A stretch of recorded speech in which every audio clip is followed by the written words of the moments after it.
jokes and do a podcast about video games. You want to hear a joke? Yes. Knock, knock. Who's there? Yes? Did you forget? Yeah, man. Did you seriously forget how a knock-knock joke goes?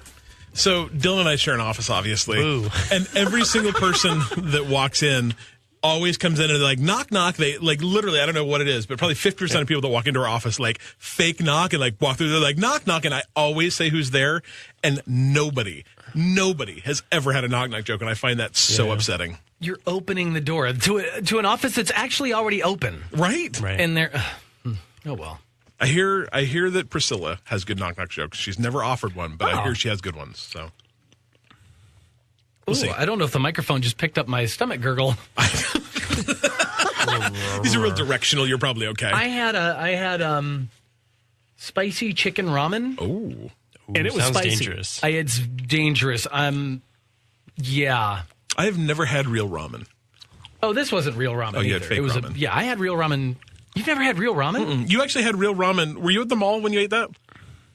Like, you had ramen the other day, right? Yes. Were you at the mall? No. Oh, from where you checked in, it looked like you were at the mall because I was upstairs seeing How to Train Your Dragon. Oh, no, I was down the street at a place called Arashi. Oh. And it's really, really good. If you ever want to do ramen. Do you like ramen? Have you ever had ramen? I've never had ramen.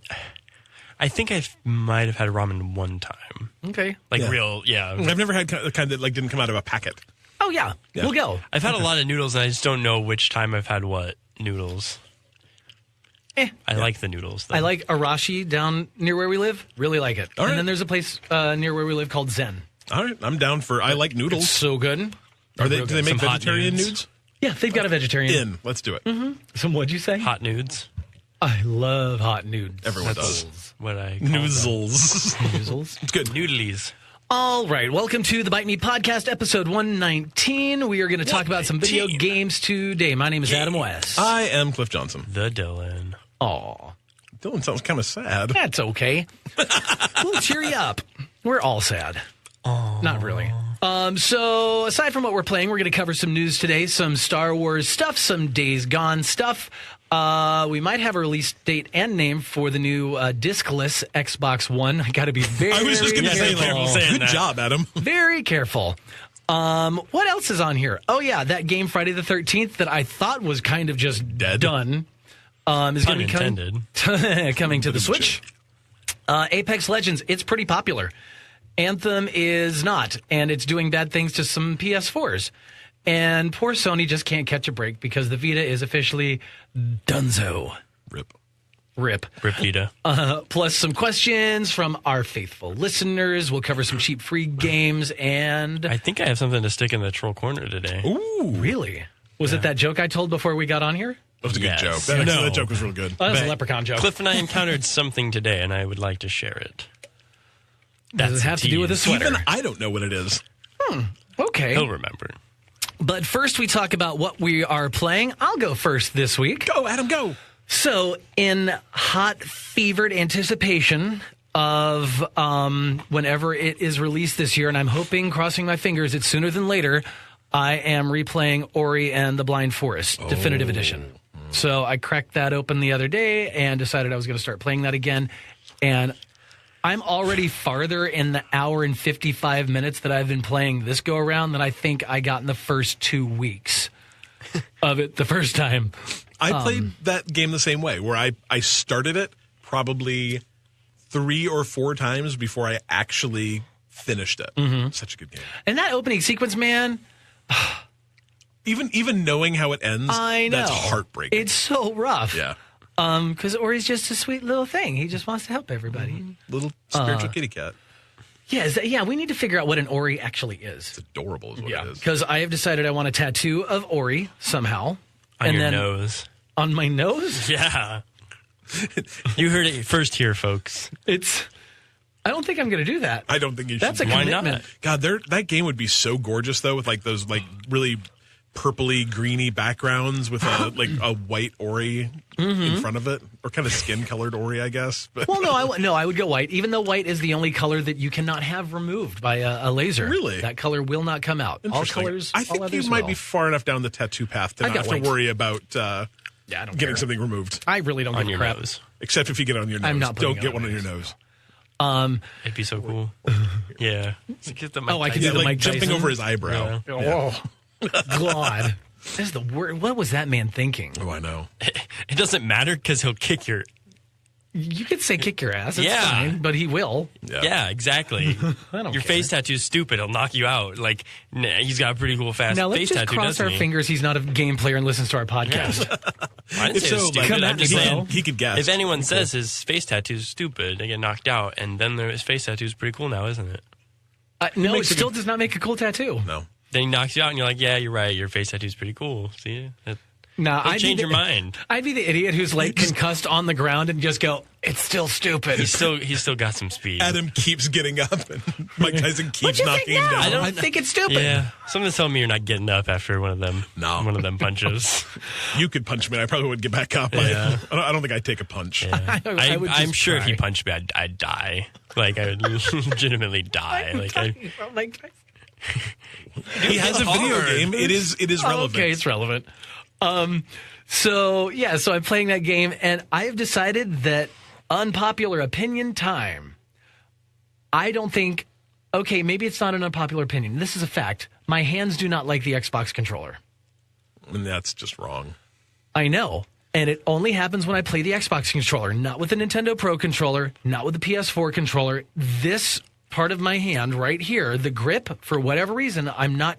I don't The funny know. thing is It that's hurts. the exact part of my hand that hurts if I if I play on the Switch or if I play with a PS4 controller. I wonder if it's just what you're used to.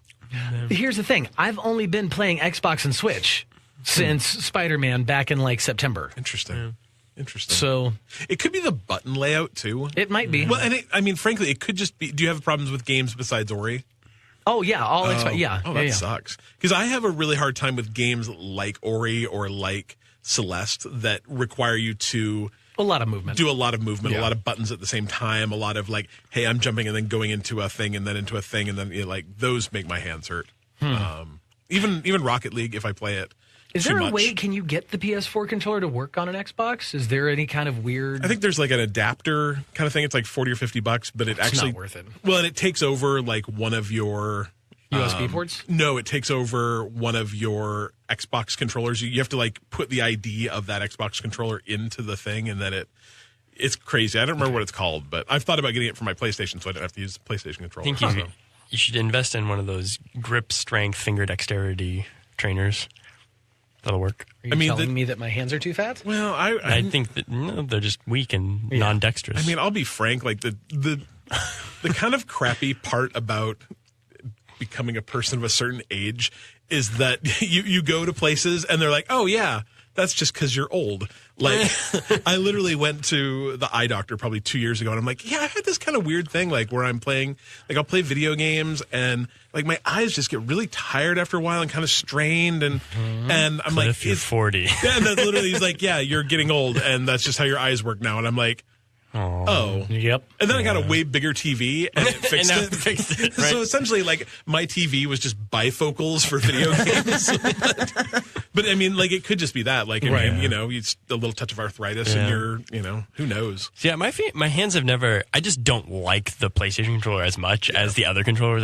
They don't feel like They don't hurt my hands to play. There's certain games where I think there's certain button patterns that eventually tire your hands out, but I don't notice a controller hurting after I play. I Generally. literally had to stop playing Celeste. It made just my hands just ache. On the Xbox. Yeah. Oh, okay. Yeah. Well, that's fair. Yeah. So I'm playing Ori and the Blind Forest again. I downloaded a few other things that I want to jump into, but I can't remember just because I was like Ori. Yeah.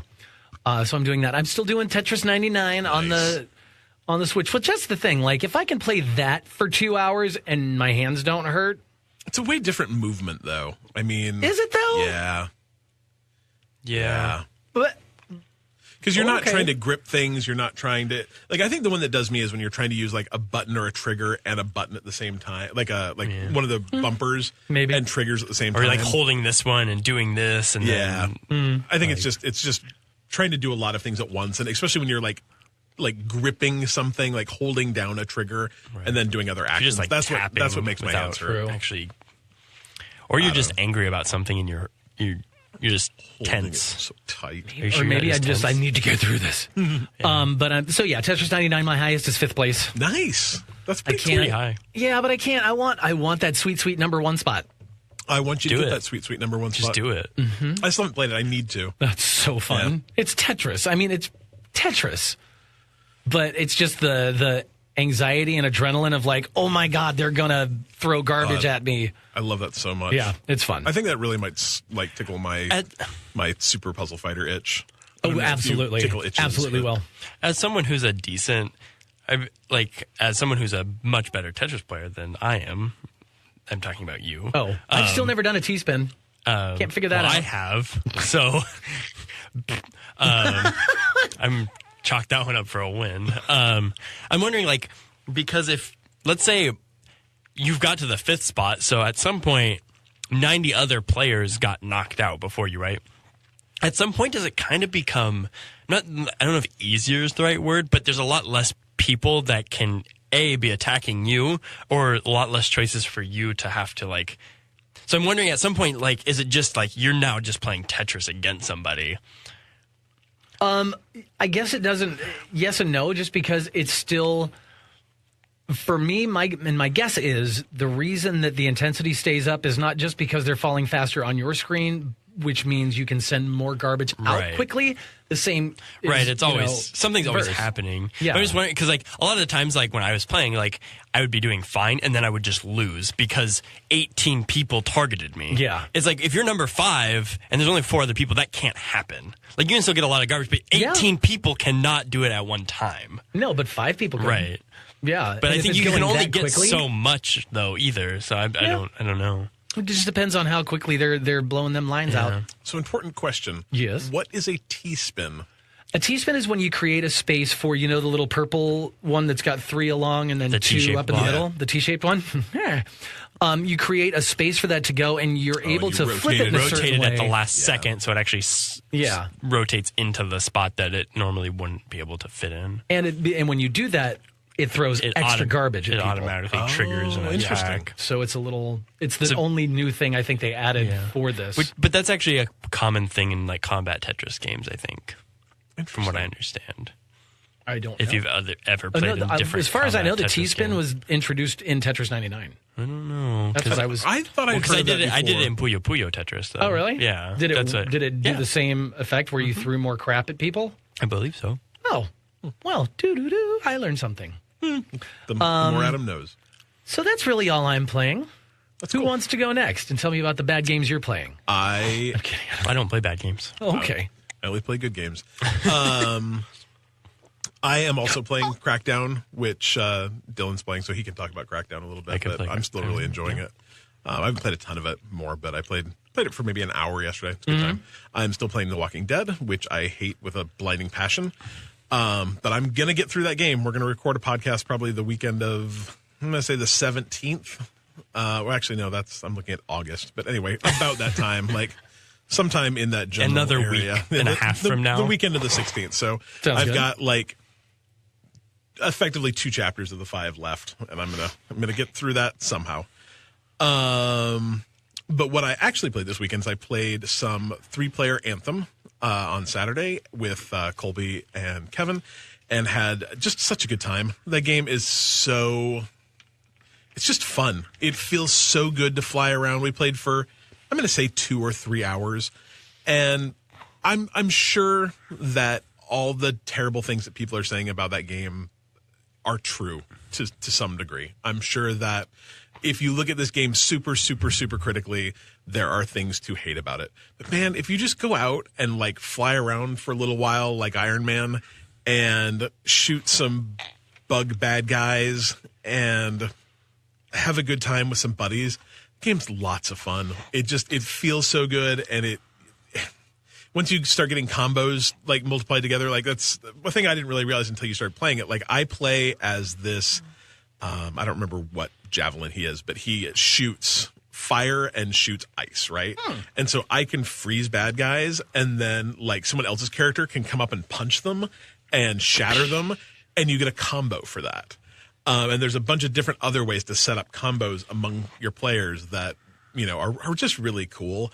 One thing I did learn about that game this week, though, is that the bad guys you're fighting are bugs, but they're not giant bugs. They're actually giant bugs that are made up of a bunch of tiny little bugs. So they're like, I don't know, the Oogie Boogie Man from Nightmare Before Christmas. Yeah. So I don't know. I'm Boogie Bugs.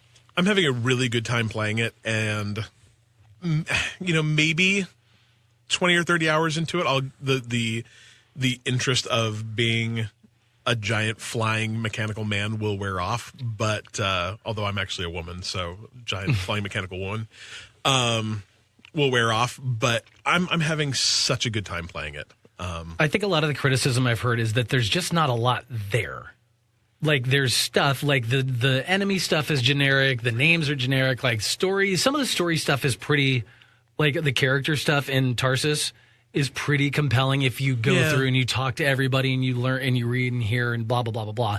But it's just, there's not a whole lot else going on for it, which it's like, do you want to launch with absolutely everything there? Because I think what the thing is, like, you had Destiny launch originally, which was just like, what the hell is that crap? Yeah. And then they had to majorly fix that. It was a broken-ish kind of game. Yeah. And then you've got games like Apex Legends that just out of nowhere just boom, and it's flying perfect. And this just kind of lands somewhere in the middle. In the middle of, well, it works, but is it compelling? It's not broken, but does it work all that well? I think, I have two kind of thoughts about that. One is that if you were playing this game single player or with randos that you weren't on voice chat with, it may very well be far less compelling. Right. Oh, yeah. But I mean, if you take out the whole... Yeah. But I think there's really something to be said for just, like, it's that kind of game where you can just kick back with some buddies and have fun. Like, it's not super challenging. I mean, it's challenging enough. Like, I mean, you die, but, we've always been able to kind of res ourselves. And, it's a chill game to hang out and talk to friends and play with. And I've had fun with it to that point. The other hand of that is, though, I think that you're really right in that if you're going to make a game as a service game, developers really need to start thinking about the fact that they can make a video game in 3 years, that maybe a game as a service game takes 5 or 6. And we need to figure out a way, and by we, I guess the royal we, let's me all and all those other developers together, need to figure out a way for that to work monetarily, because these kind of games, I think people are starting to get the expectation that, well, I'm playing Destiny 2 right now, and we're, I don't know, a year and a half into Destiny 2, and I'm expecting Anthem to launch like Destiny 2 is today. Right. And that's real. And the same thing when Destiny 2 launched. I'm expecting Destiny 2 to be as good as the Destiny was when it came out, right? Yeah. And they're just not coming out that way. Right. And so I think that they're going to need a little bit of extra development time. They're going to need a little bit extra polish. But they're also going to have content plans that aren't, hey, we're launching, and then, in like 2 months, we're going to have more content. It's almost like we need to launch, and then there's content week 2 and week 4, and then you really maybe should take the content and divide it up over the next month of its first release or something like that. And have a content plan for probably the first 2 weeks, just to get through those people that dive into that game and just power through everything. So they're getting content week 2, week 4, and then maybe after that you can go week 8 and week 12. But you better have a pretty solid content plan upon landing, and not think like we can drop this game out there and then we'll figure out the end game. Then we'll figure out the balance. Then we'll figure out and I don't people that are powering through right to the end game within the first 48 to 72 hours. And I don't know if that means that. I guess here's a question. Do you think that it's possible that AAA developers could launch a game in early access? Like, is early access something, like, we look at early access and 99% of the time early access is small developers making ambitious games. We don't expect them to be able to do that. Do we expect, would we accept a $60 game that we're paying $60 for today and may not actually get out of early access for a year or two? Like, is that something you think people would do? I think, and I think I would much offered, prefer that.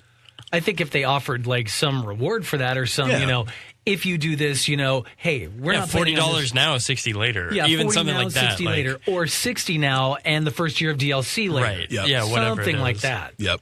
Because I think that would... There are definitely games that need to get played before they're launched because these everyone's criticisms are right. Like, they're not saying anything wrong about the game. Like, your game should have these things, and if they don't, your game's not really done yet. Like, we live in a world where you can fix it after it's out.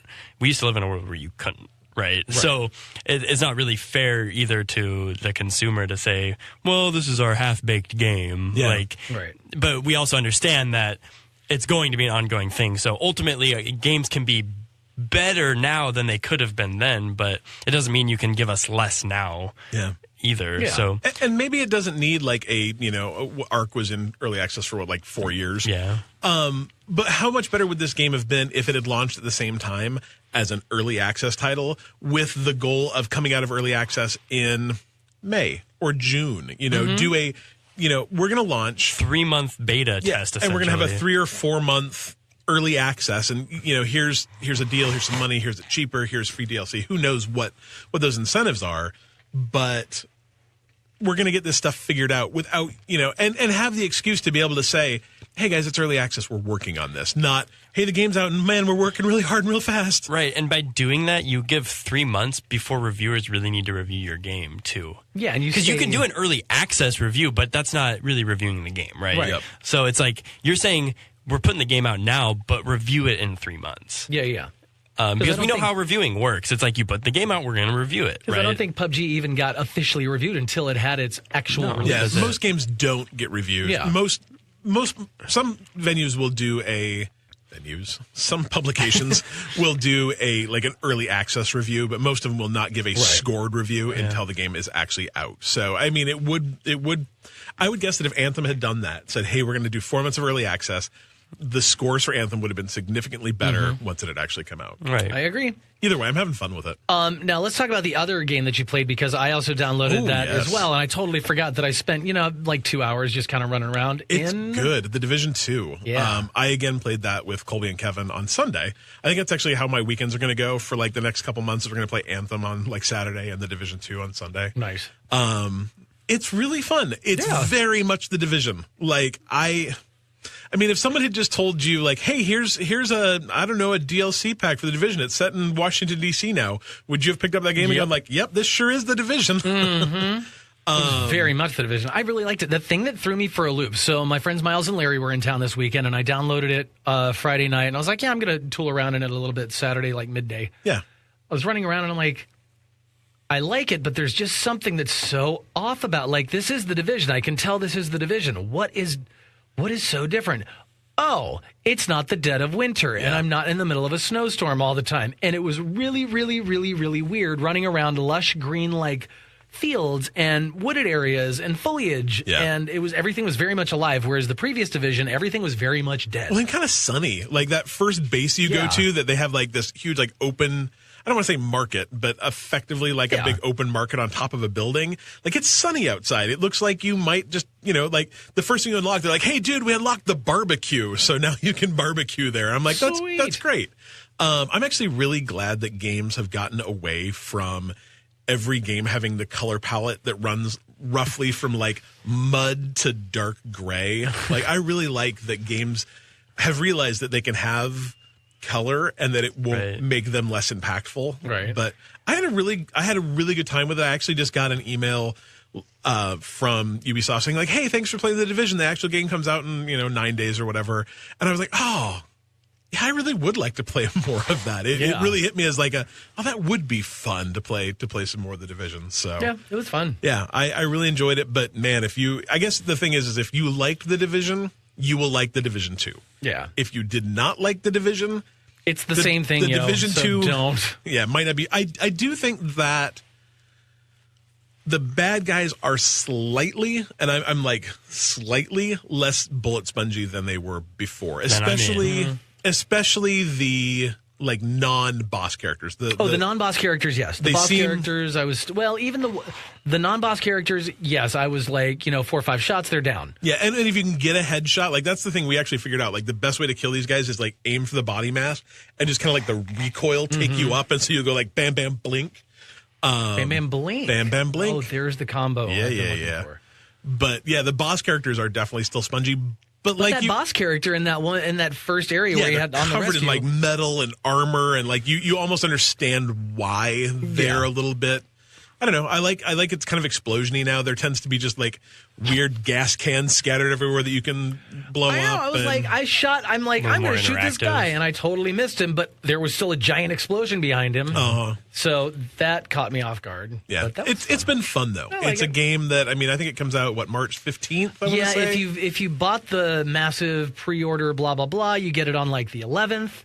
If you bought something else, you get it on the 12th or 13th, and then the basic releases on the 15th. On one hand, I'm like, I want to pre-order it, but it comes out on Friday, so I probably won't play it till Saturday anyway, so I may as well just... Yeah, and I'm out of town on the 15th. Yeah. Anyway, so yeah.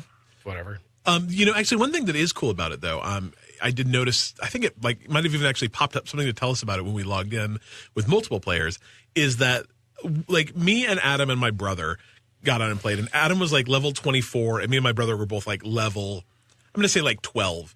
I don't even think you were that high. Yeah, well, it was something ridiculous, 8, but yeah. Whatever. And like in my head, you think what's going to happen is that it's probably going to bring everyone way down. And instead what it did is it averaged all the bad guys out at about level, 20, 21. And so me and my brother were just getting annihilated. Adam was like constantly having to come back and heal us. It was real bad. And in this game, if you're playing with people that aren't on your levels, it will temporarily raise everyone in your party up to the highest person's level. So if you were level 24, it would have temporarily raised both of us to level 24 so we could actually play together without having to die all the time. But you wouldn't have gotten level 24 loot or drops? I'm not really sure. Probably not.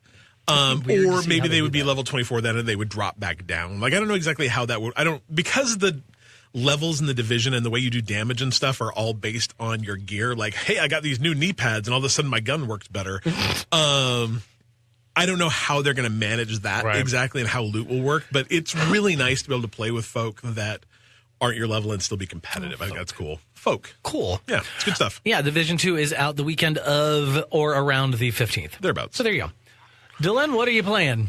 I did play significantly more Crackdown than I had the last time that I talked about it, and it is significantly better the more you play of it, I think. Okay. And I find that while still a criticism is like kind of, I think, how you traverse everything early on, it does get remedied when you start building your skills up, which isn't necessarily a good thing because if people don't play the game long enough for it to feel good, then that's a problem. So I deleted it off my Xbox. I'm like, I'll play it another time. Other than that, I don't think there's a lot of room. It's a fun game. Like it's just a fun game. Like, as I've said before, like the story is not what you're there for. You're there to just blow stuff up. And would you say quack quack mother duckers? Yes. Yeah.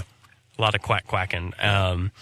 But yeah, it's fun. It really is just more Crackdown, and it looks better. I tell you, it's a summer popcorn movie in video game form. Exactly. And once you get your abilities up a little bit, like I can jump real far now. Yeah. And, then double jump and then do like one of your in-air like pushes. And and once you get like the double push, you can really start doing what you feel like Crackdown should be. Yeah. But I do think it took, not too much time, but I mean, nowadays it's so easy to be like, well, I can go play something else. Let me just click the menu and click on a different game. I think about 2 hours in, that game starts feeling great. Yeah, because I just went down and chased agility orbs, and then I started feeling a little bit better. The only thing that bothers me is when I'm trying to like climb up a building and then you like hit your head on a windowsill, and I'm like, really? Yeah, you're not going to jump around that. That's where it got real, right? Like that. And that does bother me because that happens often. But at some point, you like jump so high now that you like don't have to scale up buildings because you like jump on top of them and then jump on top of the next one. Yeah. So it kind of eliminates that from happening, which... My brother beat it, and he says by the end of, like the end part of that video game, you're a superhero. Right. Like you're just jumping from, Yeah, you're just bounding across the whole city. So. See, that's why I like Assassin's Creed, at least Odyssey, because when you're climbing up a building and there's an awning or something above you, it's the game. They're really smart when they made that game.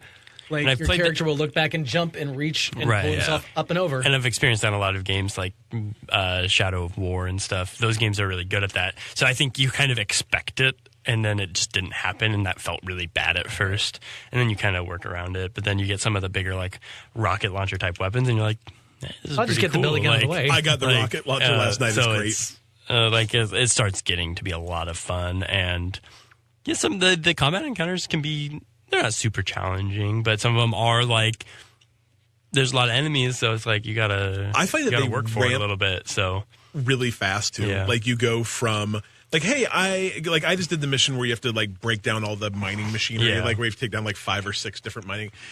And I'd like take out the first part of each one from a distance, and then you have to kind of get up close to get the other ones.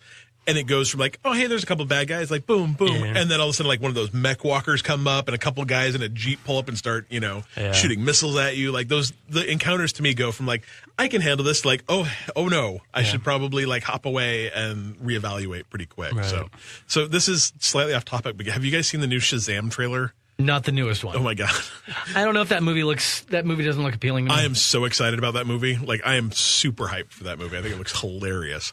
But there's a part where he's like, they're trying to figure out what his superpowers are. They're like, can you jump over, tall building in a single bound? And he's like, I don't know. And like jumps and like looks like he's going to make it over the building, and instead just like slams through the window on like the 20th floor of a 35 floor building. Oh no. Oh, sorry. Hey, sorry.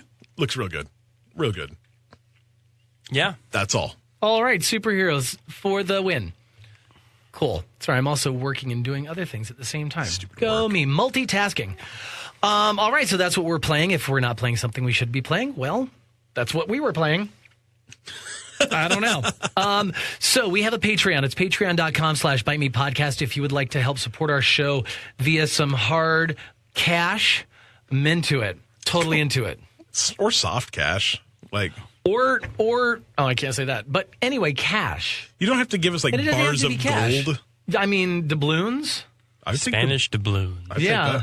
Gold bullion. bullion. Yeah, that's a thing. Yeah, that's the thing. Should we read out the name of our producers? I only accept rupees. Rupees? Yeah. Oh, are we Zelda? No. Or are we Link? Or are we Indian? India. I just want some rupees. Okay. So yeah, for as little as $1 a month, all the way up to our producer level, when we say thank you to our producers. Y'all are wonderful. Alan Schulte. Hello. Mr. Austin Palmer. Jack Irish. Jacob Frank, who just graduated from the police academy. Congrats to him. Congrats. Joe Cole Jr., Kevin Schold, Tom McDermott, and of course Vinny Ciampa, who actually just became a Twitch affiliate today. Congratulations. Congratulations. I want to meet Joel Cole Sr. Maybe What we if make it's that just happen. a clever name? JCJR. Yeah. What if he actually what if his dad wasn't actually Joe Cole? Joe Cole. And he just wanted to be Junior. Yeah, I mean, hey, that works. Yeah. You can do that. Of course, you can do anything. Yes. From now on, he is Dylan Hubbard Jr. Yeah. I like it. I'm Adam West. Esquire. Esquire the Esquire. fourth. I don't even know. Sure. It's good. Yeah, thank you guys for the support. And like I said, that website, again, is patreon.com/BiteMePodcast. And also, no matter where you listen, make sure you rate us and review us and help us get our podcast out there in the ears of more people. I think we're a 5. I know we're a 5. Yeah. We're trying for that 10, though. No, I'm kidding. So, all right. Is that? That's that? That's cool. it. We have a few things to talk about. Thanks for bullet pointing out this stuff. I'm very professional this week. Yeah. Let's see if it helps me not F up terribly. But the section is called News. Yes. Okay. So, Star Wars Jedi Fallen Order. Yes. That's the name? That is, I believe, right now the only Star Wars game like in production, which is absolutely ridiculous. I didn't All the know- other ones burnt to the ground. Yep. I thought they were all done. No, so this is the one being made by Respawn, the Okay. folks that actually just launched Apex Legends. So it is the one that has managed to hold on and not get canceled. The one that was at EA Motive got canceled. The one I can't remember if Motive was the one that Amy Hennig was working on, but I think there was 3 at one point in time, and 2 of the 3 have been canceled, and this And one now has there's just one. has somehow managed to actually keep in production. It's powering through, so. yeah. But it's supposed to have a great story, you think? Yeah, and so Why? Chris Avallone, who was the writer of Star Wars Knights of the Old Republic 2, Fallout 2, and Fallout New Vegas, which is arguably the best story of any of the Fallout games, has been confirmed as being a writer on this game. And he's been writing for it for about a year and a half now. But it barely just came out. So hopefully that means that this will be I think that Respawn has made some very good games. They've even made some good games with good stories. Like I really liked Titanfall 2's single player story game mission thing. And so I think they've proven that they can make good video games, but I think having a really talented writer on staff for especially something like a Star Wars game, I don't want to say that Star Wars games have a higher expectation, but with the history that it's got, there's so much going on that you kind of have to have somebody that can tell a great story, but still keep it all together. Well, and because you know how good the Star Wars story is. You know, you've seen the movies. Though? Yeah. I don't know. I mean, I can never like Star Wars is a real blind spot for me because I can't ever decide if how much of it is just nostalgia talking. It could be all of it, but man, I love all of those stories. Oh, yeah. So, but at the very least, you're familiar with them. It's a compelling story. It's a compelling story. It's, you know, I just hear like, you know, the first of the, you know, John Williams theme and it just like my heart just kind of goes like, oh. So, you know. Oh. Did you guys see the 5-minute like supercut trailer that I want to say Topher Grace put together? No, for what? It just kicks. It's like a trailer of the whole series. Yeah, it's like him and a buddy, and his buddy, that's what he does professionally. He makes trailers. Yeah. Spent like their wives went out of town, so they spent all weekend making a 5-minute supercut trailer using every released Star Wars movie. It was good, and the entire time I'm watching it, it was just like ooh, chills. That's how Star Wars works for me. So it's really good if you haven't seen it. But anyway, yeah, no, I'm super hyped for Jedi Fallen Order. I don't think there's actually a release date for that yet, but my guess is like one of those like late 2019, or it might be. Watch, we're gonna get right up to the starting line, and they're just gonna and we're canceling. My guess is Apex is gonna blow up so much that they'll move that team to work on Apex, right. And then it will get crushed under the weight of dollars and cents. Could happen. Could happen. It would not be the first time it's happened. And, you know, I'm going to skip down. So since you brought up Apex, I'm just going to skip down to that story in our list here. Apex Legends, the reason why that's not that far off of an idea is because a lot of people are already playing Apex Legends and it's growing. A lot. Yeah. I want to say that the first 24 hours of the first week of release or whatever, they had 25 million downloads in just the first week. I think so. Yeah, I know the first day they got over 1 million. Right. But as of I think yesterday, like March 4th, they passed 50 million. That's crazy. That's a month. Yeah, exactly. So since February 4th, they've hit 50 million unique people playing that game. Or, I mean, I guess it could be 25 million people with 2 totally distinct accounts. Who knows? Still. Yeah. That's a lot. Crazy amount of people. It took Fortnite almost 4 months to hit the 50 million player mark. Fortnite is still way bigger. Like Fortnite, I think, stands well over 200 million unique players now. So, I mean, Apex Legends, and I mean, who knows? I think that's the question is how much space is there for 2 massive battle royale games? Well, I think there's space for 2. Yeah, I do too. That seems to be the thing. Sorry, PUBG. For a while there, it was what's PUBG's player base? Fortnite. What's that? It's smaller than it was. I mean, I think we talked about this, I'm going to say 2 weeks ago or 3 weeks ago, that maybe there is room for all 3 because they serve 3 kind of distinct audiences. But I mean, you're already seeing Fortnite potentially start to steal stuff from... Yeah, because they're already talking about doing the respawn vans or whatever. Yeah. So, you know, I don't know. I'm not sure... I just don't know how this all works out. I really don't. Like, I couldn't... If you asked me to say which game of these 3 is going to be huge a year from now, it would not be PUBG that I would pick. But I don't know if I would be able to pick between the other 2, or if there's just space for both of them to be successful. I think there is. And why I say that is until this game came out, PUBG wasn't challenging Fortnite. No. Right. And when a game can actually challenge the other game, that's going to make both games better. It's not going to... One's not just going to die. PUBG was it was significantly different than Fortnite was, or vice versa, however you want to compare them. But that's more for people who want that hardcore survival experience, even though I don't think it really simulates that very well at all. But I think Apex and Fortnite can go head to head and make each other better because they're going to introduce ideas that the other one can say, that's actually a good idea to make these games better, rather than saying that better idea beat us so we lose. It's like, no, they're going to share ideas and both games will be better for it because they do serve different audiences. So here's a question. Let's say that there are a finite number of video game players in the world, about right? 6 billion. But I mean, people that actually play video games. When you have two games that are taking up hundreds of millions of players, what does that do to all other games?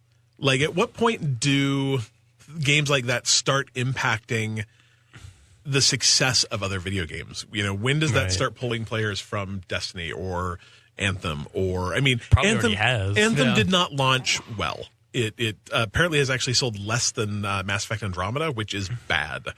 Real bad.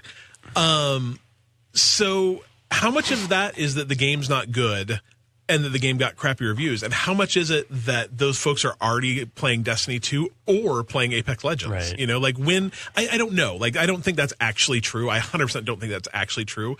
But at what point in time do we realize that there are literally a finite number of gamers, and a lot of them are busy playing two games that are free? Well, I think part of that is true, though. Is like there's a lot of people that'd be like, I'm just gonna play Apex Legends. I don't need to play Anthem. Like, it's like you're not seeking a game, therefore you didn't pick Anthem up. And I can save $60 by not doing it, and it's free. So it's everyone, like, I have this game, and it's fun, and it's polished, and it's a good game. So I'm not looking for anything in particular. And then Anthem comes out with lukewarm reviews, and you're like, I'll pass. So, but it's like you said, there are people that literally only play Fortnite. Yeah. They only play Apex. They only play PUBG. So there's that market. But the rest of us out here, I also think the video game market is growing. More older people are playing. You know, the games are more accessible than they've ever been, and they're continuing to be more accessible. So I think that as long as that audience for gaming overall grows, not everybody's going to get sucked into just these. Do you think Fortnite and Apex are, like, I mean, air quote, gateway drugs to other video games? Like, I mean, these games are pulling in really young kids that maybe gamed casually before, but I think that you're seeing a lot of, and Minecraft was the same way, where Minecraft is pulling in younger and younger people to play video games all the time. Do you think people will eventually get bored of those and go on to play other video games? Possibly, or do they stop playing after they get bored of Fortnite? Do they, you know, like I said, it's purely. It depends on what the next. It depends on what the next iteration of either this genre is or gaming overall is, and if it still hits that sweet spot for them to continue on. Well, I think in Fortnite's case, because it's accessible on literally everything, like you're playing that on. People are playing that on their phones. Oh yeah. Therefore, those people can say, "I now want an Xbox." Yeah. Whereas people playing Apex already have that. Therefore, that probably wasn't the first game they played. How long before Apex hits cell phones? I mean, it's going to happen. Yeah. You think? Oh, yeah. Yeah. I think, 100%. I would actually, and whether it hits cell phones via they actually launch a version of Apex for cell phones, or if we're going to start seeing things like Google Stream or Xbox Stream just make them playable on cell phones. I don't know which will happen first, but I mean, with PUBG and Fortnite being on cell phones, I don't think there's any way that Apex isn't on cell phones. Interesting. Yeah. Cool. Well, there's that. All right, let's jump back up here. So there's been a lot of it in the news, and it seems to be getting a lot of attention because it looks really good and everybody's really impressed with it. Days Gone. It's a PS4 exclusive that is coming out in April. I want to say April 3rd. Thereabouts. Somewhere around. Interesting tidbit, according to this article from IGN, it effectively has 2 full-length movies in it. Yeah. That's insanity. So it's a 30-hour game, and 6 full hours of that are cutscenes. Why? I don't know. I will be honest. I am really, really lukewarm on Days Gone. Really? Why is that? Because Are you just done with the zombie thing? No, none of the trailers have been really impressive to me. And I actually read a review, or probably a preview of it yesterday, because it's not out for a while, that said It's really fun, but it's like the most generic AAA game you've ever played. Like there's not a lot there. So see, I've heard that it's the AAA. It's called AAA, the AAA game. Yeah. Or something, because it's done by a smaller studio. Well, Sony Bend's not small. They're a big studio. But I mean, like, it's not. It's got everything in it. They check all the boxes for a AAA game. Yeah, it's got it all. I mean, maybe it'll be fine. It's a PlayStation exclusive too, so I don't know if that's something I'll hop on immediately. But like, I've been hearing really mixed things about people play. Either they say like it's a lot of fun, but it's like a really, really fun cardboard box, or it's just not fun at all. So I don't know. I'm really interested, but man, 6 hours of cutscenes. That's a lot of cutscenes. That's a lot of cutscenes. Mm-hmm. What does that boil down to? What's 6 out of 30? 1/5? 20%. 20% of your gameplay is going to be watching videos. Ugh. I mean, 20% of your main campaign is going to be watching videos. I think, is there a multiplayer for it? But there's all the side quests, all the blah blah blah. Like there's all kinds of all the extra stuff. lollygagging you do. Yeah, Maybe. Depends on how quickly you get them done. I guess. I don't know. Yeah, maybe there's see. multiplayer. Who knows? Sounds like a lot of cutscenes for me. Yeah, and I want to play my PlayStation more because I love PlayStation, but I just haven't played it much. Yeah, see, and that's kind weird. of my thing is like that PlayStation exclusive for me actually means that I don't remember who I was talking to about this the other day. Like I don't have any, like they're fine. It's absolutely fine. But every PlayStation exclusive I've played in the last year or so all have a very samey feel to me. And it's a samey feel that I don't like. I don't know what that is. I wish I could. The controller. It's part of it's the controller, but part of it's just the way they make single player games too. I think. I don't know. We'll see. I don't think I'll run out and buy it, but maybe when it gets cheap. Cool. Speaking of Xbox, we might have a name and a release date for the new discless Xbox One. It's the all digital, streaming-ish? Discless. Do you think it's going to be, no, not streaming, but it's like for Game Pass. It'll be basically digital. a Game Pass machine. It's a Game Pass machine. It's digital only. So the question that I have right now actually is one of the things that they announced with this was they were going to do like a physical to digital buyback program. And I haven't heard anything more about that. So I hope that actually happens. I would love to exchange all of my physical media for not physical media. But yeah, it has no hard drive. So everything you buy is either off Game Pass or is off their digital store. It will be called the Xbox One S All Digital Edition, which is it's really dumb. Terrible. It's so bad you gagged. Yeah, literally. Started joking. It's not great, but whatever. They think that pre-orders will open up in mid-April, and then it'll come out in May, which is right pre-E3, which might or maybe they'll be interesting. I don't know.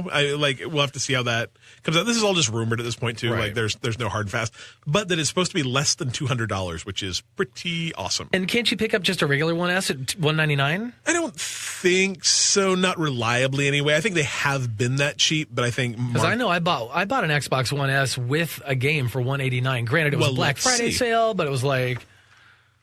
Let's see. The Xbox One S. Yeah, it's about $250 retail.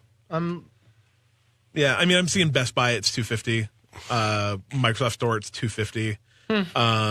Amazon has one for $218. Walmart has one that's on sale for $206. So my guess is that it'll be even less than that. You'll probably see it might even hit that like $180. Yeah, and my guess is that it's also going to come with a bunch of Game Pass. My guess is you buy it, you get 3 months of Game Pass or 6 months of Game Pass. That would be cool. And probably, I mean, if they're smart, what it does is it comes out at $200 and it's got like 6 months or a year of Game Pass and Gold included. Right? Yeah. That'd make it worth $200. I'm not going to buy one, but are you sure? Because you've got every other version. I do not need. Guarantee he will have. I one. do not need 4 Xbox Ones. Don't you though? I do not. Okay. We'll revisit this conversation mid-June. Yeah. Maybe if they bring that payment plan back out. Oh, did they discontinue it? Yeah. It's coming back though. So not that I need one because I'm like, why? I've got them all. No. You will also have one. No. Nope. Adam said nope a We'll lot. see. Adam says nope almost as much as I do. It would be kind of cool to have one in my bedroom. A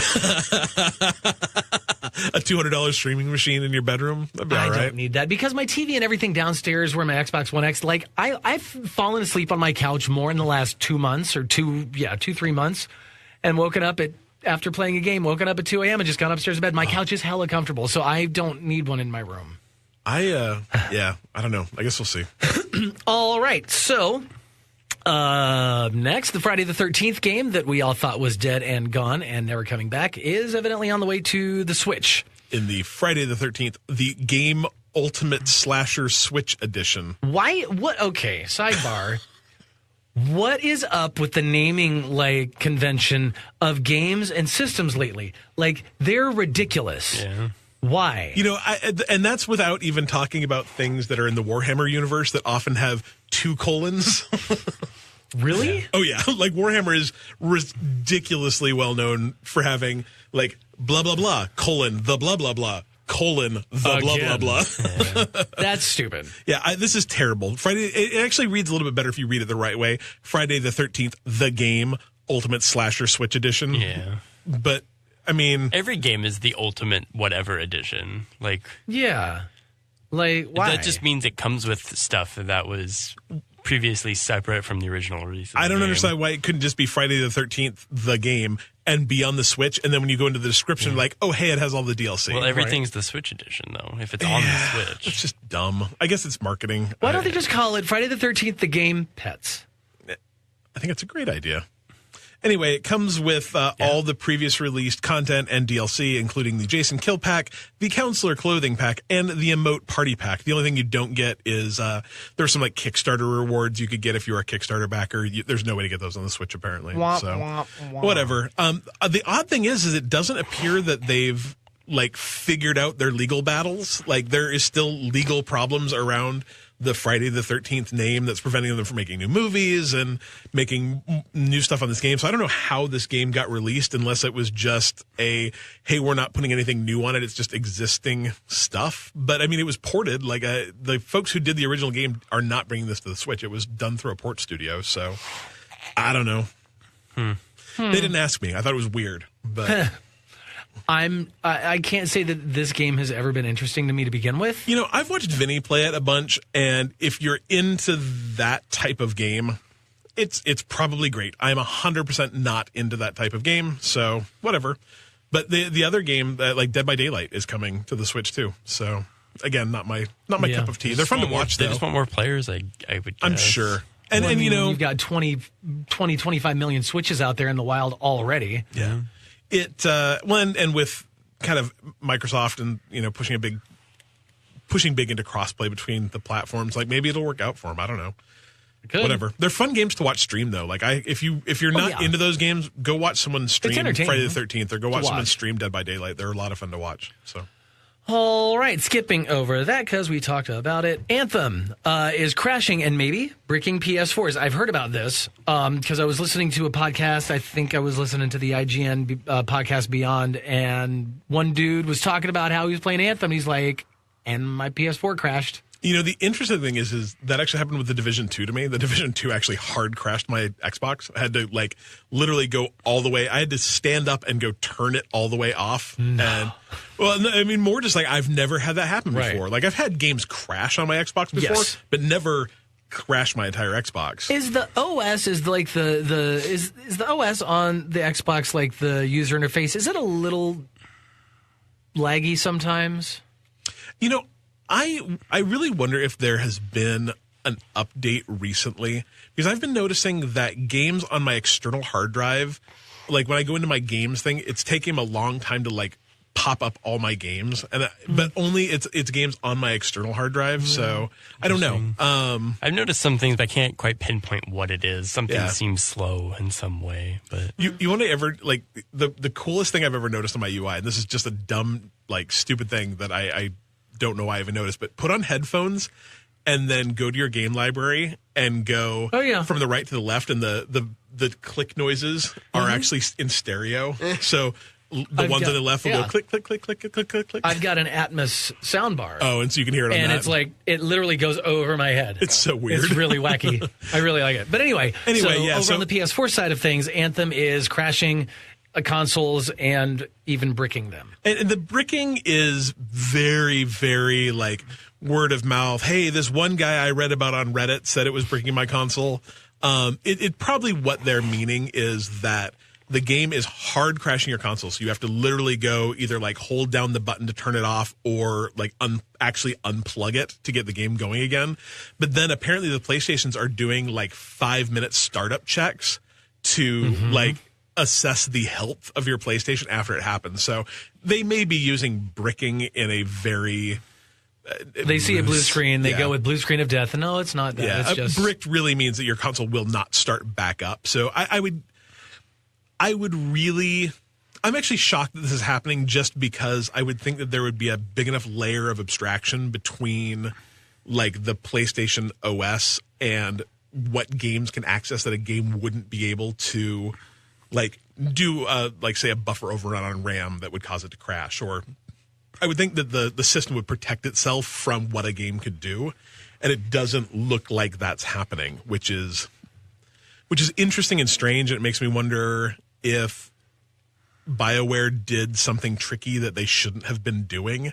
Like release a broken game. I know. Well, you'll hear about that on like iOS every once in a while, that, you know, like or Android, like an iOS or an Android app made calls to something that they shouldn't have been making calls to, and it'll crash systems and stuff. So it kind of makes me wonder, but apparently BioWare has no idea what's causing this either. They've literally reached out to the community and said like, hey, if this has happened to you, we need your crash data. We need to know what kind of system you're running it on, when it's happening, where it's happening. Apparently it's a problem. So, which is weird. Anthem has run great for me on the Xbox. I've had zero problems. Even the beta, it ran great for me. Oh, my beta was terrible. The beta test for me when I did that, or the demo, the VIP demo crap. And you had really bad rubber banding, right? Really bad. The funny thing is Kevin did too, but only when he was playing with randoms. As soon as he got in a group with me and Colby, it was fine. Oh, weird. Weird, right? Mm-hmm. I don't know. All right, final last bit of news. RIP PS Vita. It's officially done as of just a few days ago. Yeah, no more production. March 2nd. You gonna bury yours? Huh? You gonna bury yours? No, because evidently I'm only one of 10 to 15 million people with one. Yeah. I thought it sold way more than that. Yeah. For something that was supported for what? And it's there. They've almost 8 years. I think this came out, well, not quite 8 years. It came out December of 2011. Yeah. So the Wii U didn't even make it that long. No. That's actually, I mean, time-wise, it was a pretty good run.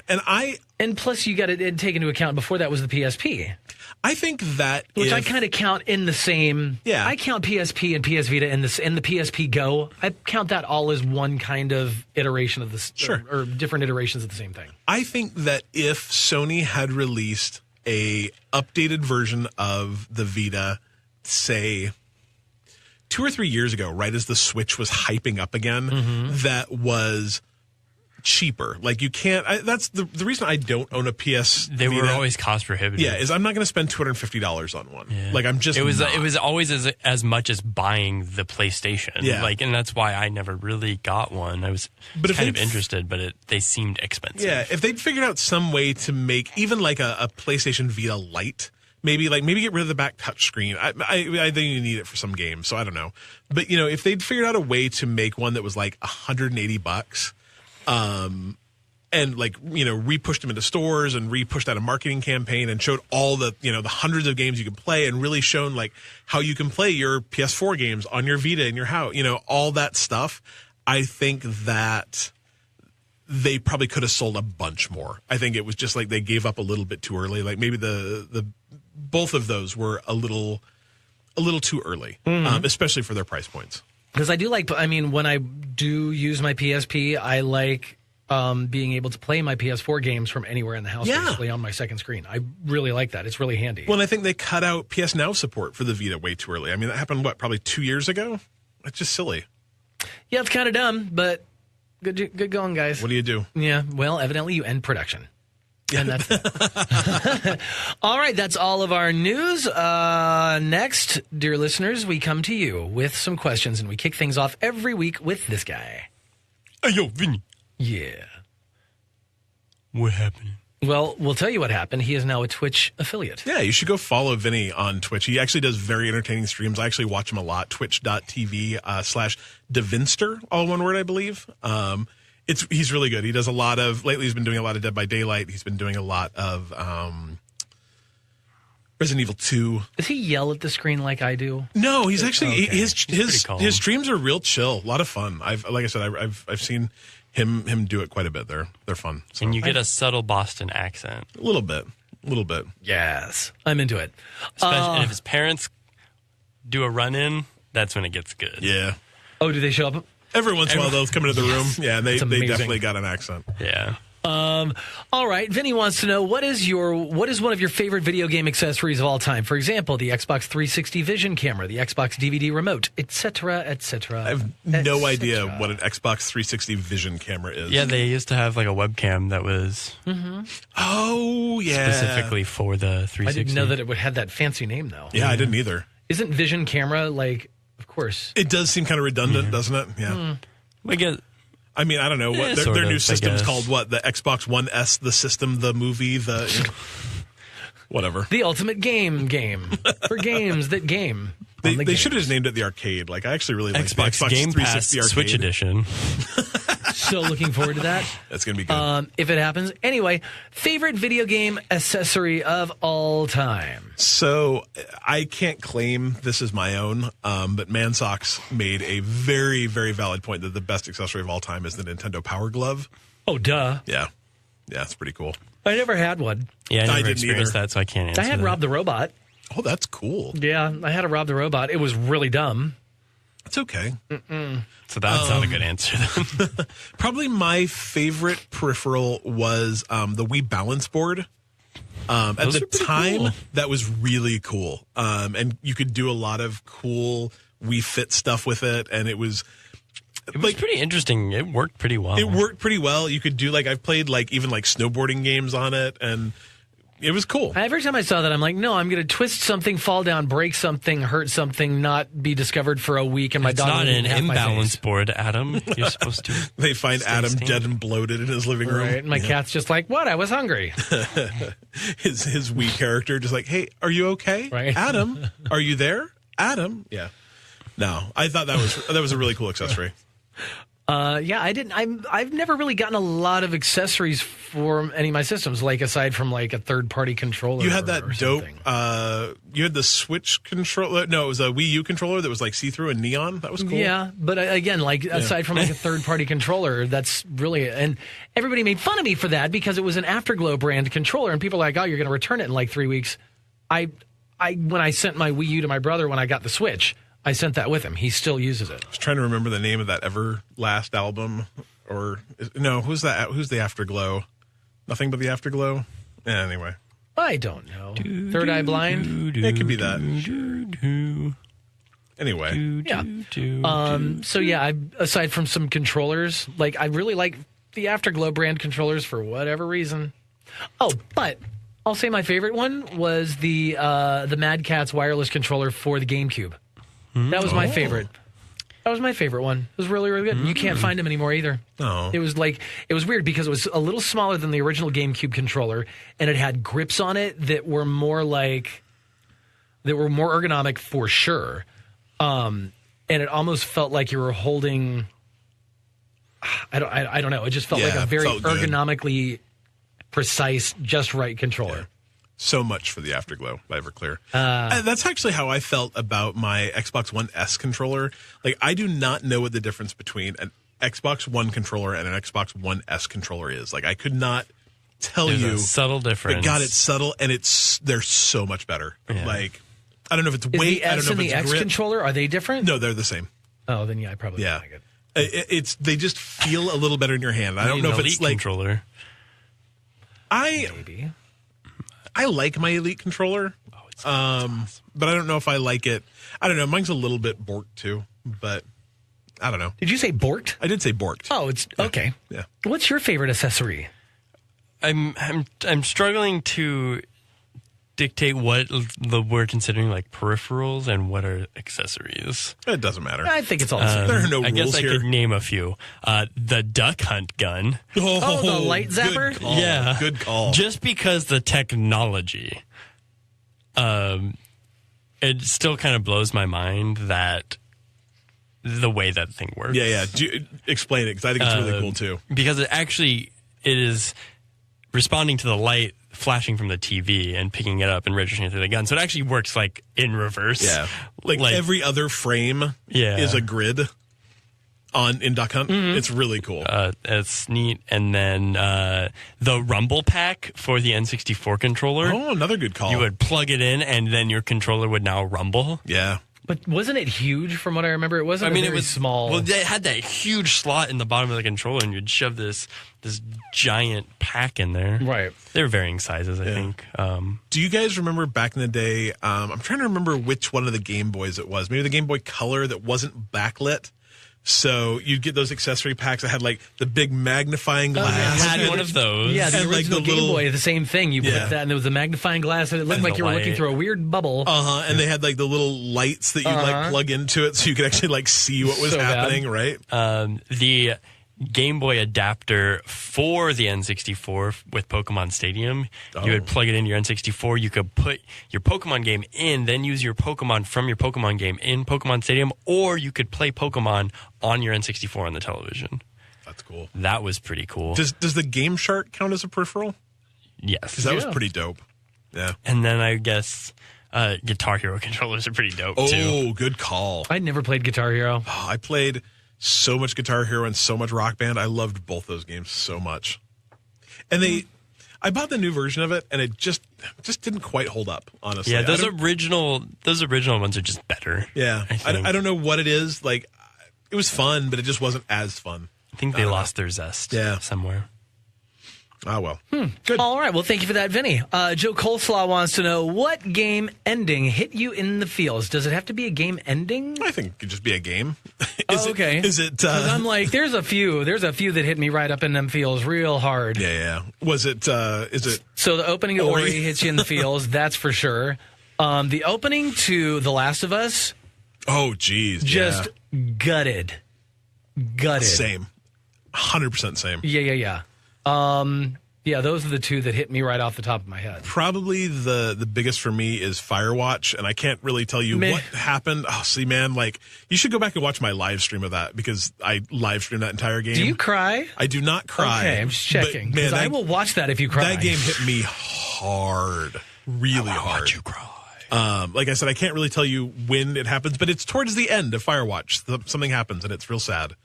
Not the ending of Firewatch. The ending of Firewatch is whatever. I was like, what are you talking about? The ending of Firewatch is there's sad. There's that one thing when you come across the one and you're like, oh, man. Yeah. Damn. I'd agree with that. Mm-hmm. That was hard. That was really hard for me. Yeah. Do you have feelings? I mean, Red Dead 2. Oh, geez, Red Dead 2. Oh. Because no other game really matches that, really.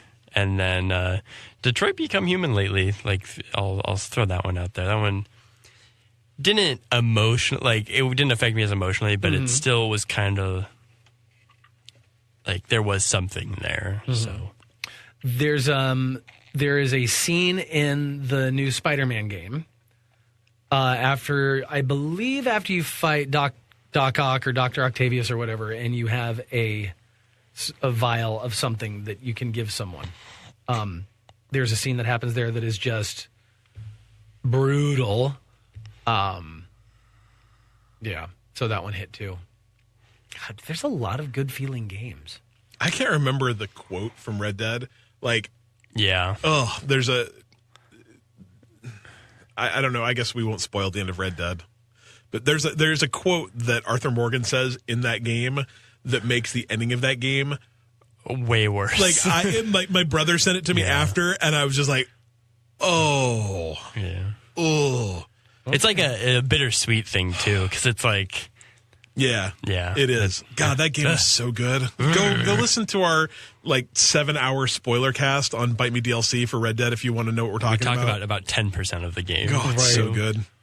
So there was in Final Fantasy VII. There's a character that I want to say isn't. Well, I mean, it's not a spoiler. Isn't she killed by Sephiroth? I think so. Yeah. Yeah, and everybody lost their mind. Same thing happens in Final Fantasy III.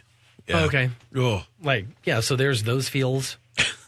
There's a lot of feels out there. Chapter 3 of The Walking Dead, they just decided, like, hey, we don't care about pacing at all. Let's just kill everyone. I played The Walking Dead Chapter 3 yesterday. It's like, is there anybody left? It's just me and Clementine now, I think. Oh, no. God.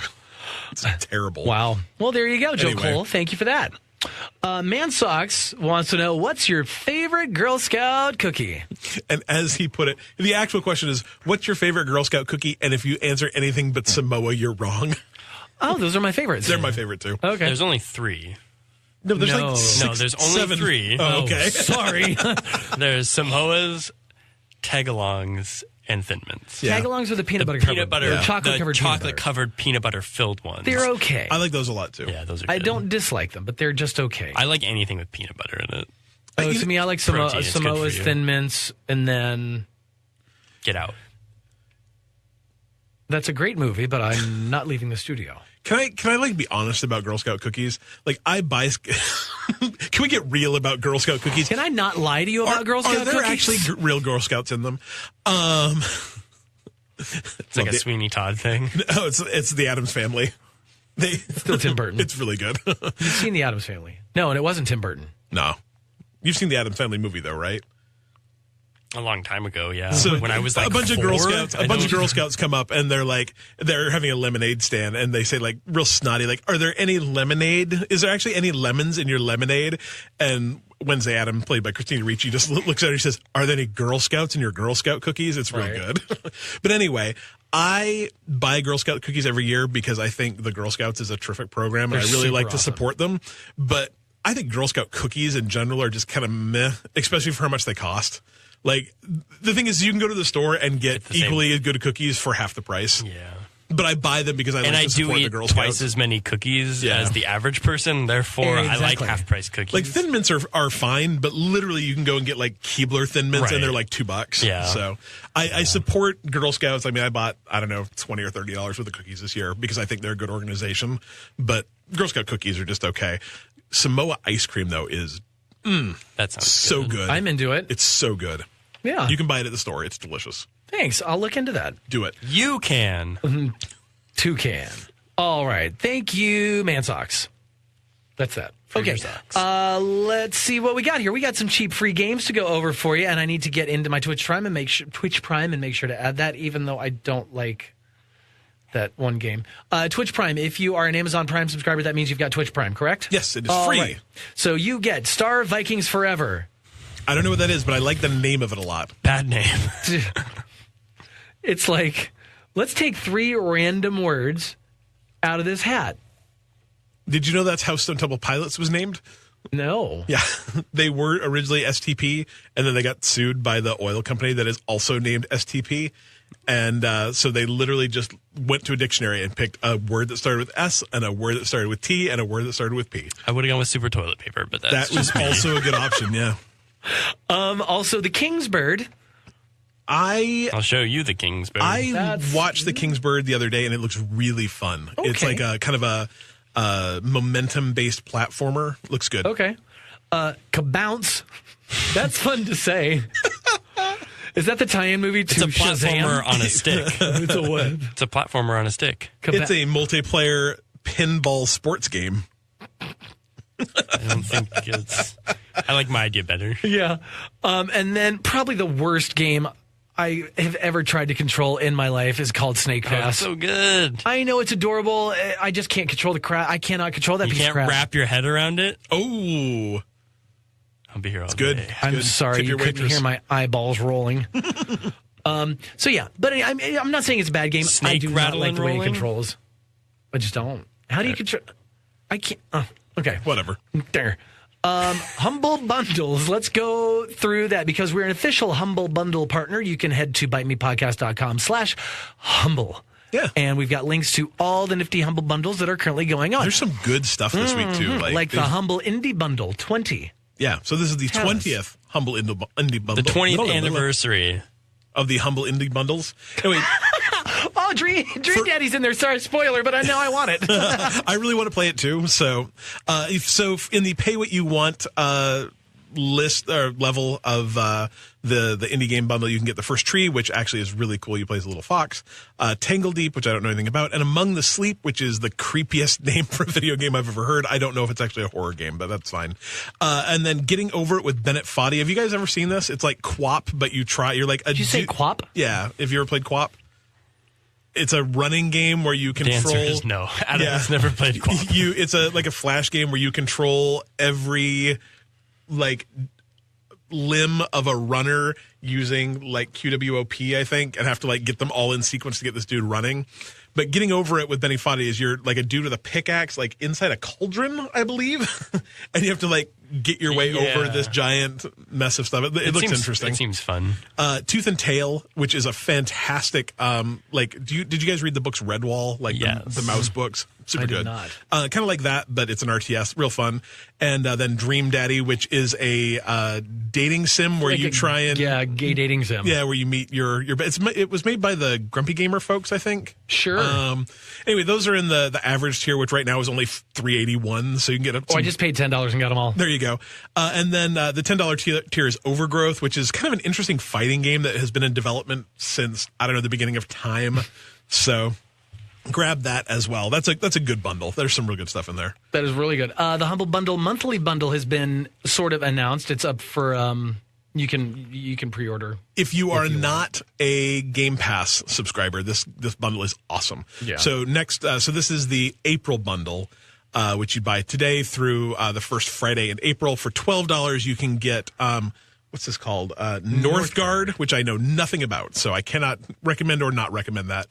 But then you can get Mutant Zero Road to Eden, which is a super fun strategy game where you get to play as a duck and a mutant pig. It's real cool. I like it a lot. And you can also get Absolver, which is a kind of interesting fighting game with a soundtrack done by Austin Wintory, which automatically makes it better than it could be. Both are super fun. Both Mutant Year Zero and Absolver are on Game Pass, though. So, have you played Absolver? I have not. It's really high on my list of things I wish to play, though. So, yeah. Is it a one-on-one? Is it an actual game with a campaign? It is a game with a campaign. I think you can play it co-op, though, I believe. Okay. But yeah, it's like you actually fight, and you fight different people to get different fighting abilities. So it's almost my understanding. Again, this is just what I've like read and heard, is that like it's kind of like if in Street Fighter you had to battle another guy to get like Ryu's like Hadouken. Flame thing, Hadouken. You actually have to battle people to get upgraded fighting moves. So I hear it's real fun. Interesting. Anyway, $12, you can grab that. There is that. There's also the Humble Bundle Gaming Comics 2019 bundle. Yeah, so these are not video games, but they are comics about video games. Very interesting. Yeah, it's kind of some fun stuff. I think if you've wanted to get into, let's say you're a gamer who's always thought like, hey, I'd like to read more comics, but you're not sure like what the right gateway is. Like you look at Marvel and you're like, there's a million of them. You look at DC, there's a million of them. You look at indie comics, there's a million of them. Maybe start with something that you're familiar with. So for $1, you can get a bunch of Assassin's Creed comics and some Warhammer comics and some Dark Soul comics. For $8, you can get The Evil Within, Dishonored, more Assassin's Creed, more Warhammer, more Dark Souls, a Sea of Thieves comic, a Quake comic, and a Tekken comic. There's probably a lot of booty in that one. Probably a lot of booty in that one. And for $15, you can get more Assassin's Creed, more Bloodborne, more Warhammer.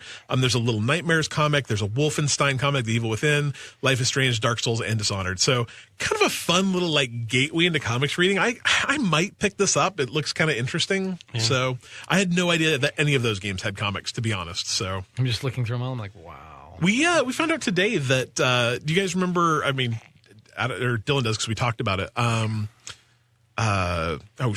Costume Quest, the Double Fine game. Yeah.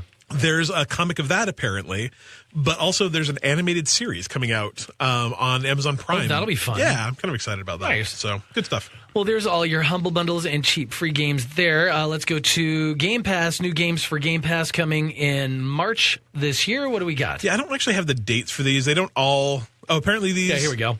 So let's see. Oh, here we go. Yeah. So Just Cause 4. Yeah, that's today. I know, right? That just came out. I'm super excited. Just Cause 4 came out in January, I want to say. Wow. And I really wanted to play it, but I didn't want to pay $60 for it. Well, crap. Yeah, so that's out today, March 6th. Go play it now. Yeah. Now! Lego Batman 2 is also out today. Which comes with a high recommendation from Mansocks. Okay. That I do 8-bit bites with. F1 2018. That I don't care about, but I bet you racing folk will. Love it. Let's go play Forza Now, instead. I thought this was already on Game Pass. I did too, so I wonder if But maybe it was a game with gold. That could be. You're right. It was a Games with Gold, I think. Fallout 4 is the game we're talking about. Comes out March 14th. No, it says returning to your Xbox and Game Pass library. Returning. So Yeah. it disappeared. And came back. apparently. Yeah. Fallout 4 is such a good game. It is such a good game, and Massive. it holds up really well. And it also is moddable on your Xbox, so you can actually get mods for that game. So if you want to, like, the long game, but let's say you wanted to run through it real fast, you could literally give yourself, like, unlimited ammo and unlimited life and just run through the campaign. It's super fun. I really recommend that game a lot. Nice. So that is going to be on March 14th. Yep. Is that correct? Okay. Yes, sir. Sorry, I lost my. Where did it all go? Okay, whatever. All right, so there is that over on PlayStation Now, which I keep forgetting I have. I forget you bought a year of it too, didn't you? Yeah, Oh, well. it's fine because when I do go in and play, it makes up for.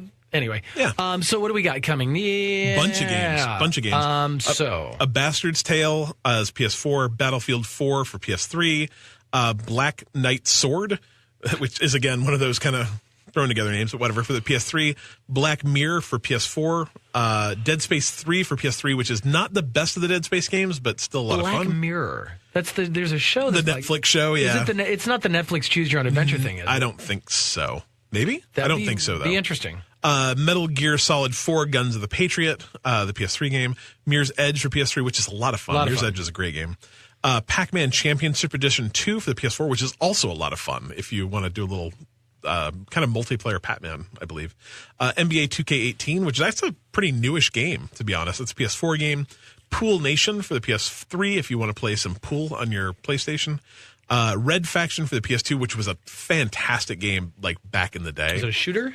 Kind of a post-apocalyptic, kind of I think it's a first-person shooter. Well, that's fun. And then WWE 2K18 for the PS4 for all of our wrestling aficionados. Do it. Cool. Good stuff. Well, there's all your cheap free games of this week. Thanks to Joe for passing that over, too. I always forget to look for PS Now games, and almost every month he sends them to me. Oh, so nice. I appreciate that, Joe. So there is all that. Do we have a Troll Corner? Yeah. All right. What is it? Because I don't remember. I've been trying to remember. Yeah. So while making a pit stop in the restroom today, underneath the urinals in the men's restroom, Found a leprechaun. No, there's these little mats. They look like like floor mats, like floor mats for in your car, right? I really like that we can get to Troll Corner and it has nothing to do with video games. Yeah, because you just need to listen. Okay. Because you've probably experienced these mats, but I don't know if you took as close of a look as needed to put them in the Troll Corner. I don't think I did. One, why would you put floor mats under urinals? It's like carpeting your bathroom. It's just a bad idea. But like actual carpeted mats, not a rubber all-weather mat. They're not really rubber. Yeah, they're like, absorbent to some degree. Yeah. As I will prove momentarily.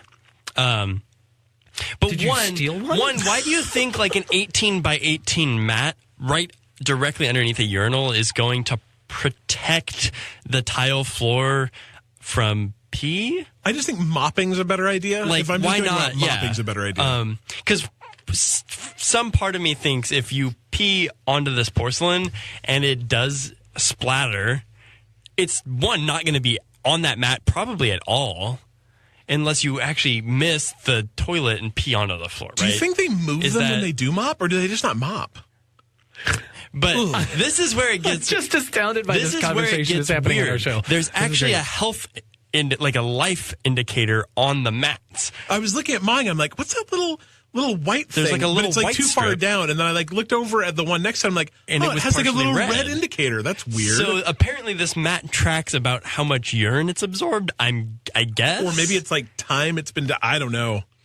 Yeah, it might be time, but still, like, it's just... The only way to find out really is to go and pour a cup of water on one and see what happens.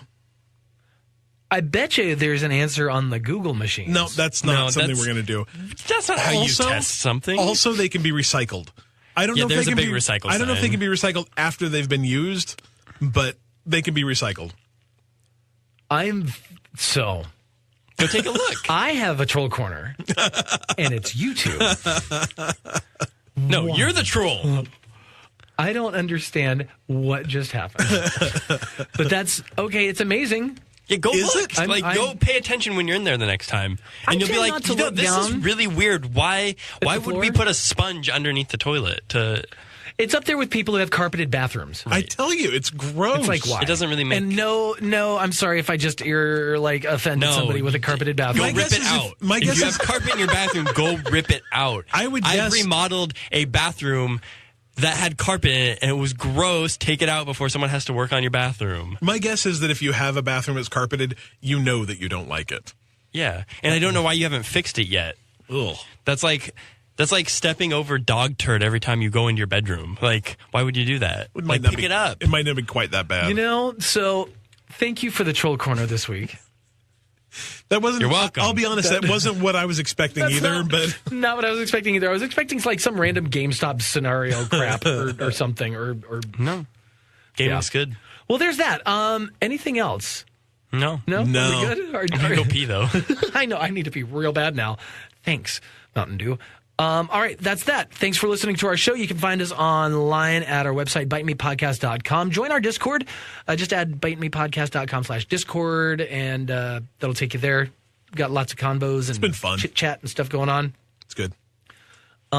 What else? I would say come to our Facebook group. Oh, yeah. It's been pretty busy lately. I'm trying really hard to, when I see like news that I know we're not going to talk about, like I usually just dump that in Discord, but I'm trying really hard to dump that into the Facebook group as well. And it's been cool. We've had a lot of really good conversation. We had a really good talk about PC monitors yesterday. That was a lot of fun. Because you saw, what was it, like 48-inch Oh, it was a ultra-wide. See, that should be in the troll corner. 56-inch ultra wide. It was ridiculous, absolutely ridiculous. But Yeah. there's been some good conversations there. There's like 30 or 40 folk in there, and it would be great to have 30 or 40 more. So And I think the thing is, when it comes to monitors like that, by the way, I don't think you're necessarily using the entire screen. the idea is for that it's game. peripheral, but Right. yeah, I don't know. At some point, it's just, I don't think there's any No. real benefit. Like if real you were silly. playing a flight sim or a racing sim or something like that, cool. But like a first-person shooter or something, that's just like I would think it would make you really motion sick, like with a first-person shooter. It'd be so VR. much movement. I don't same know. thing. Yeah, same thing in VR. Yeah, I don't know.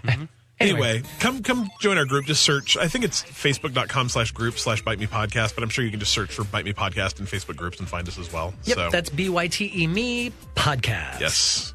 That's it. That's That's it. it? That's it. We will see you next week. We love you all.